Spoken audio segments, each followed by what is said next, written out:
Hi, this is Paul from Puppets and Stuff Puppets, and you can find us on the World Wide Web at www.puppetsandstuff.com. We're now going to continue with building our little moving mouth puppet. The red rubber earlier, you're going to cut a tiny little square out of that red rubber. Well, it's more of a rectangle, but that's okay. And what I like to do is, let me see, this shape here is, it's about 2 by 3. Okay.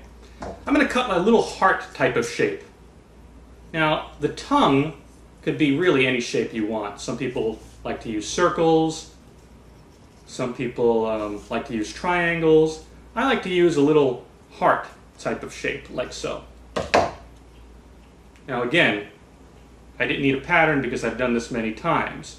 You may want to draw out a little heart-shaped pattern that you're comfortable with and then trace along the edges of the rubber with your magic marker and cut that way.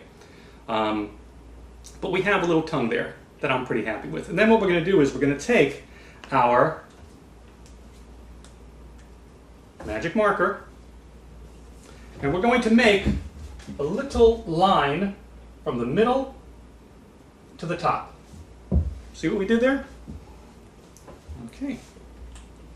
Now what we do is we take our hot glue gun and we're going to go on the back of that tongue and just do a little dab of hot glue. You don't have to overdo it. Hot glue is an amazing, amazing thing. It will bond and it will stay.